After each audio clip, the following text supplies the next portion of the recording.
In rural America, small businesses are the backbone of local economies, but too often, these businesses face barriers to growth and opportunity. In 2019, Congress took a significant step forward by allowing governors to petition the Small Business Administration to designate certain distressed rural communities as hub zones. This change has been impactful for many businesses and communities.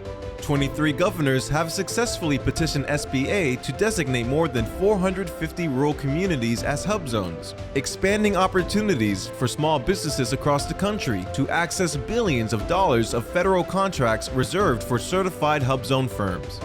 These small businesses hire at least 35% of their workforce from hub zone communities, further boosting the economic growth of rural America.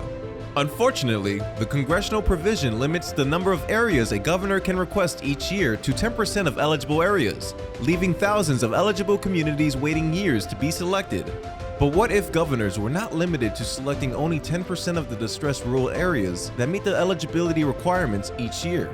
Removing the 10% annual limitation of governor-designated rural hub zones would allow each governor to request all rural areas that meet the eligibility requirements at once, if they choose. This change will enable quicker and more expansive support to rural areas under the Hub Zone program, benefiting businesses and communities alike. Removing this 10% cap on the selection of eligible areas would give governors across the U.S. the opportunity to select more than 2,400 rural areas as hub zones sooner than currently allowed. But to make this happen, we need your help.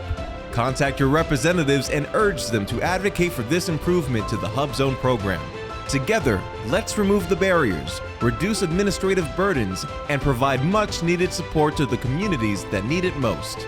Join us in amplifying our voice for change. Together, we can make a difference.